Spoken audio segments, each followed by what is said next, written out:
Hello friends, எல்லோரும் எப்படி இருக்கீங்க? நல்லா இருக்கீங்களா? இது வந்து சேனக்கிழங்குங்க. சில பேர் காரக்கண்ணுன்னு சொல்லுவாங்க.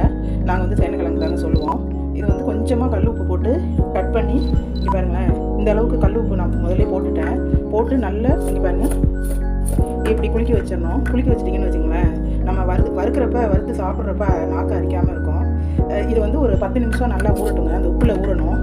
ஊறினோடனே அரிசி கழுவி இருக்குங்களா, ஃபஸ்ட்டு தண்ணி இருக்குல்ல, அரிசி கழுவுற தண்ணி, அதை ஊற்றி நல்லா அலசிட்டு அதுக்கு பிறகு ஃப்ரை பண்ணால் நாக்கெல்லாம் அரிக்காமல் இருக்குங்க. சேனக்கிழங்கு விசில் விட்டு வேக வச்சாச்சுங்க. இப்போ வந்து இங்கே பாருங்கள், கொஞ்சமாக சோம்பு தூள் பண்ணது போட்டுக்கலாம். நல்லெண்ணெய் ஊற்றிருக்கிறேன். இதில் நல்லெண்ணெயில் தாங்க வறுவலாம் செய்யணும், சூப்பராக இருக்கும். இப்போ வந்து நம்ம வந்து இது செவந்தோடனே பாருங்கள், இதில் தண்ணி எதுவும் ஊற்றலை, வேக வச்ச தண்ணியோடு சேர்த்து ஊற்றணும். வேக வச்ச தண்ணியோடு நீங்கள் இது செஞ்சிங்கன்னா, சேனக்கிழங்கு செஞ்சிங்கன்னா நல்லா டேஸ்ட்டாக இருக்கும். அதை இருந்துடக்கூடாது அந்த தண்ணியை.